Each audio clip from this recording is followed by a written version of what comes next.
మిత్రులందరికీ నమస్కారం.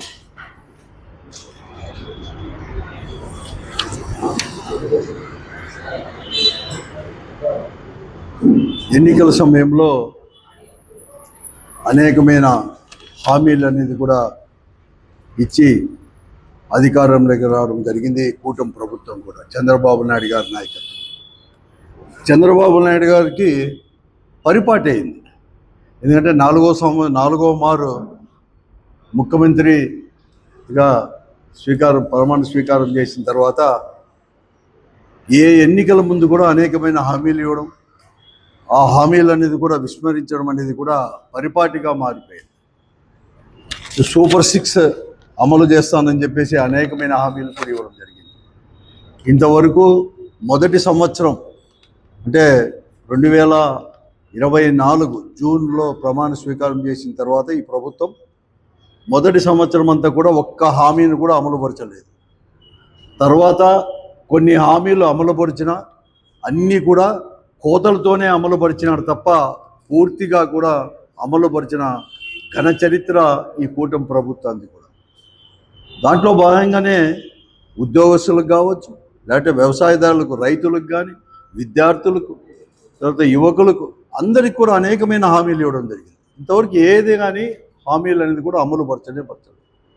ఏదైనా కానీ అడిగితే చాలు డైవర్షన్ పాలిటిక్స్, లేకపోతే వారిపైన కఠినమైన చర్యలు కూడా తీసుకోవడానికి కూడా ఎక్కడ కానీ వెనుకాడు లేకుండా ఉండే ప్రభుత్వం కూడా ఈరోజు కూడా.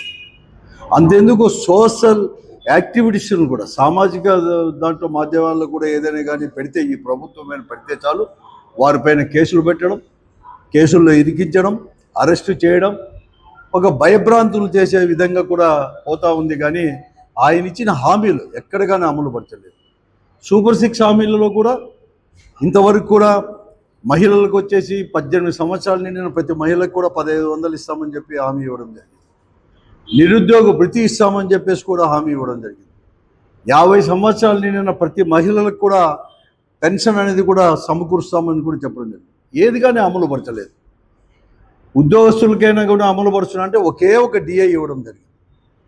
ఎక్కడ కానీ ఇంతవరకు కానీ ఐఆర్ కానీ ఎక్కడ కానీ ఇంతవరకు ఇవ్వలేని పరిస్థితి కూడా ఈరోజు. ఒక పిఆర్సీ కూడా చేస్తామంటే కూడా ఇంతవరకు ఇవ్వలేని పరిస్థితి కూడా. అలాగే అంగన్వాడీ వర్కర్లకి, ఆశా వర్కర్లకు కూడా అనేకమైన హామీలు కూడా ఇవ్వడం జరిగింది. ముఖ్యంగా సుప్రీంకోర్టు తీర్పు ప్రకారం కూడా గ్రాట్యుటీ కూడా చెల్లిస్తామని చెప్పేసి అంగన్వాడీ వర్కర్లకని కూడా ఇవ్వడం జరిగింది. 21 నెల కూడా పూర్తి అవుతూ ఉంది. అంటే దాదాపుగా 2 సంవత్సరాలు కూడా పూర్తి అవుతుంది ఈ ప్రభుత్వం వచ్చేసుకుని. అమలు పరచలేకపోయింది. అడిగితే అదిగో ఇదో కల్లిబల్లి మాట. మొన్న విజయవాడలో సోమవారం వచ్చేసి వాళ్ళందరూ కూడా వారు చెప్పినట్లుగా ప్రభుత్వం ఏదైతే ఎన్నికల్లో హామీలు ఎలా ఇచ్చేశారో అలాగా పెంచమని చెప్పి అడిగితే, మేము అనేది కూడా సాయంకాలం అయిన తర్వాత మరుసటి రోజు వచ్చి చర్చలకు పిలుస్తాము, చర్చల్లో పాల్గొనండి అని చెప్పి చర్చలు అనేది లేకుండా తెల్లవారుజామనే ఇంకా వాళ్ళ కూడా కాలకృత్యాలు కూడా తీసుకోకుండా ముందే మహిళలు కూడా నైట్ డ్రెస్లో ఉన్నప్పుడు కూడా వాళ్ళందరినీ కూడా ఆ శిబిరాలపైన పడి వాళ్ళందరినీ వారిపైన దాడులు చేయడం, లాఠీ చార్జీలు అనేది లేకుండా, మహిళలు అనేది కూడా లేకోకుండా, మహిళా పోలీసులే కాదు మగ పోలీసులు కూడా వారందరూ కూడా చేసేసి పిన్నులతో గుచ్చడం, వాళ్ళందరినీ అరెస్ట్ చేసి అర్ధరాత్రి తీసుకొని పోవడం కూడా చాలా దారుణమైనది. కనీసం అరెస్ట్ చేసి కూడా సుదీర్ఘ ప్రాంతాలకు కూడా వాళ్ళందరినీ కూడా తరలించడం, అప్పటికప్పుడే కూడా ఇవన్నీ చేయడం కూడా చాలా దారుణం. దీన్ని వైఎస్ఆర్ కాంగ్రెస్ పార్టీ తీవ్రంగా కూడా ఖండిస్తూ ఉంది. చాలా కాదు, కనీసం ఈ తోపులాట్లో కూడా వారి యొక్క రాష్ట్ర అధ్యక్షురాలు బేబీ రాణి గారికి కూడా త్వరగా చేయి కూడా విరగడం అనేది కూడా దారుణం. ఇటువంటిది అది కూడా ఎప్పుడు చేయదు. చాలా కూడా ఎందుకంటే చంద్రబాబు నాయుడికి ఇదేం కాదు. ఆ రోజు కరెంటు ఛార్జీలు పెంచినవి తగ్గించాలా అని చెప్తే 2000 సంవత్సరంలో అనుకున్నాను. ఇదే మార్చిలోనే 2000 సంవత్సరంలో గుర్రాలతో కూడా తొక్కించిన వైనాన్ని కూడా ఈరోజు మనం అంతా కూడా మతికి తెచ్చుకోవాల్సిన అవసరం ఉంది. అంటే చంద్రబాబు నాయుడు గారు ఇలాగే ఇటువంటివన్నీ చేస్తుంటే ఎక్కడ చూసినా కూడా అంతే. ఈరోజు దారుణంగా కూడా ఈరోజు రైతులు కానీ ఇవన్నీ గిట్టుబాటు ధర లేని పరిస్థితి కూడా ఈరోజు కూడా ఉంది కూడా. కాబట్టి ఇప్పటికైనా కానీ నేను చంద్రబాబు నాయుడు గారిని ఈ ప్రభుత్వాన్ని హెచ్చరిస్తూ ఉన్నాను కూడా మేమందరూ కూడా, నువ్వు ఏదైతే హామీలు ఇచ్చావో హామీలన్నీ కూడా అమలు పరచు. నువ్వేదో మొట్టమొదటి తూరి ముఖ్యమంత్రి కాలేదు. పవన్ కళ్యాణ్ గారు కావచ్చు, అందరూ కూడా భారతీయ జనతా పార్టీ కావచ్చు, ముగ్గురు కలిసి కూడా ఈరోజు కూడా ఇవ్వడం జరిగింది. ఈ హామీలన్నీ కూడా మీరు చేయాల్సిన బాధ్యత మీ పైన కూడా ఉంది. లేకుంటే ఇంకా కూడా తీవ్రమైన పరిణామాలు కూడా చేస్తున్నాము. ఖండించేదే కాదు, రేపు అనేది కూడా ఏదైతే ఈ అంగన్వాడీ వర్కర్లు కావచ్చు, లేకపోతే ఆశా వర్కర్లకు ఏదైతే కనీస వేతనాలు చెల్లిస్తామని చెప్పినాడో, ఇవన్నీ వారు తీసుకునే దానికి కానీ వారి పోరాటంలో కూడా వైఎస్ఆర్ కాంగ్రెస్ పార్టీ కూడా పూర్తిగా కూడా భాగస్వామ్యం కూడా వహిస్తుందని చెప్పేసి కూడా మేము కూడా చెప్తా ఉన్నాము. వైఎస్ఆర్ కాంగ్రెస్ పార్టీ తరఫున ఇవన్నీ కూడా హెచ్చరిస్తున్నాను, నేను చేస్తున్నాను. ఇవే కాదు, ఈరోజు కూడా అనేక రకాల కూడా ఈరోజు కూడా రైతులకు గిట్టుబాటు ధర లేదు, వారిని అడిగేవారే లేదు. ఈ పొద్దు పప్పు శనగ కావచ్చు, అదే ఏ పంటకు కూడా ఈరోజు కూడా గిట్టుబాటు ధర, మొక్కజొన్న కానీ గిట్టుబాటు ధర లేని పరిస్థితి. ఎవరు కానీ మీరు వచ్చేసి ప్రభుత్వం కొంటామంటే అది కూడా కొనలేదు. అడిగితే దాటివేసే ధోరణి, లేకుంటే ఏదైనా కానీ వారు ఎవరైనా చేస్తే వెంటనే పోలీసు వాళ్ళని పంపించడమో ఇవన్నీ కూడా చేస్తూ ఉంది. అంతేకాదు, ఈరోజు నేను పోలీసు వారిని కూడా, పోలీస్ శాఖనే మొత్తం మేమంతా కూడా హెచ్చరిస్తున్నాం కూడా, మీరు అప్రజాస్వామ్య పద్ధతిలో చట్ట విరుద్ధంగా ప్రభుత్వం చెప్పిందని చెప్పేసి వారి మడుగులెత్తుతూ మీరు పోతే మీ పైన కూడా తప్పకుండా కూడా చేస్తాము.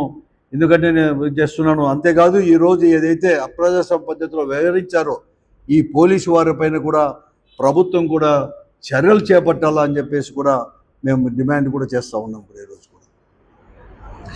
ఈరోజు ఎలా ఉందంటే, ఈ ప్రభుత్వం ఎట్లుందంటే, అధికారంలో ఉండే ఈ తెలుగుదేశం పార్టీ కావచ్చు, ఈ కూటమి పార్టీలు అన్నీ కూడా వారి యొక్క ప్రజాప్రతినిధులు, ముఖ్యంగా ముఖ్యమంత్రి దగ్గర నుంచి, ముఖ్యమంత్రి కుమారుడి దగ్గర నుంచి అందరూ కూడా ఎలా ఉన్నారంటే, ఏదో రకంగా కూడా దోచుకోవడం, పంచుకోవడం, దాచిపెట్టుకోవడం అనే పద్ధతిలో ఈరోజు వీళ్ళు ప్రజాప్రతినిధులు పోతున్నారు. ఎక్కడ కానీ వారు ఇచ్చిన హామీలు కానీ, లేకపోతే ప్రజల యొక్క సమస్యలు కానీ తీర్చడానికి కానీ ఎక్కడ కానీ ప్రయత్నం కూడా చేయలేదు. ఈరోజు ఎక్కడైనా కానీ ఏదైనా అభివృద్ధి కార్యక్రమం ఏదైనా కానీ చేపట్టాలన్నా కూడా ఈరోజు ఎవరు కానీ ముందుకు రాలేని పరిస్థితి. కూడా ప్రభుత్వమే పరిశ్రమలు స్థాపిస్తామని చెప్పి వస్తే పారిశ్రామికవేత్తలకి భూమి కూడా కేటాయిస్తే ఆ భూములు కూడా మాకు వద్దు అని చెప్పేసి మళ్ళీ కూడా 1 సంవత్సరం తర్వాత మేము పరిశ్రమలు ఈ రాష్ట్రంలో అనేది కూడా ఎక్కడ కానీ మేము పెట్టలేము, మీ వారి దాడి తట్టుకోలేకపోతున్నాం, మేము వారి కమిషన్లు ఇవ్వలేక మాకు వద్దు అని చెప్పేసి భూమినే హ్యాండ్ ఓవర్ చేసే పరిస్థితి కూడా ఈరోజు కూడా నిన్న రాష్ట్రంలో జరిగినవన్నీ కూడా అన్నీ కూడా చూస్తాం. వెనక్కి ఇచ్చేసే పరిస్థితి ఎక్కడ కానీ. అంతెందుకు, మన జిల్లాలోనే, మన అనంతపురం ఉమ్మడి జిల్లాలోనే తిమ్మ సముద్రం, మన అనంతపురం జిల్లాలో అంటే జిల్లా విడిపోయిన తర్వాత తిమ్మ సముద్రంలో 121 ఎకరాల జిన్ఫ్రా కంపెనీకి తీసుకుంటే మాకు వద్దు అని చెప్పేసి మళ్ళీ వెనక్కి ఇవ్వచ్చింది.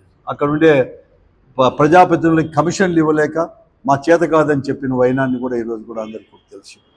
అలాగే సత్యసాయి జిల్లాలో గుడిపల్లి దగ్గర Azad mobility India company వాళ్ళు ఏదో పరిశ్రమ కోసం వచ్చేసి చేస్తే, లిమిటెడ్ వాళ్ళ కంపెనీ చేస్తే అక్కడ కూడా ఏం జరిగిందో అందరికీ కూడా తెలుసు. ఇంత బహిరంగంగా కూడా దోచుకునేది అని ఎప్పుడు కానీ చూడలేదు. నేను కాదం లేదు, అక్కడక్కడ ఉన్న గతంలో కూడా జరిగిండొచ్చు. కానీ ఇంత బహిరంగంగా దోచుకోవడమే ఒక పని పెట్టుకొని ఇవన్నీ పెట్టుకునే ప్రభుత్వం ఏదైనా ఉందంటే అది ఇప్పుడు ఉండే కూటమి ప్రభుత్వంలో తప్ప మరొకటి కాదు. 20 నెలల నుంచి ఇదే పనిలో ఉన్నారు వారందరూ కూడా. ఎక్కడ కానీ ఇవన్నీ కూడా చేయలేకుండా పరిస్థితి కూడా ఉంది. కాబట్టి ఇప్పుడైనా కానీ చంద్రబాబు నాయుడు గారు నేను చెప్తా ఉన్నాను, హెచ్చరిస్తున్నాను ఈ ప్రభుత్వానికి, మీరు వెంటనే కూడా ఇటువంటి లేకోకుండా మీరు ఏదైతే హామీలు ఇవ్వడం జరిగిందో ఆ హామీలు అమలుపరచడానికి, చిత్తశుద్ధితో అమలుపరచడానికి ప్రయత్నం చేయండి. లేకుంటే పోరాటాలు చేయడానికి వైఎస్ఆర్ కాంగ్రెస్ పార్టీ కూడా వారితో పాటు కలిసి చేయడానికి సిద్ధంగా కూడా ఉంది.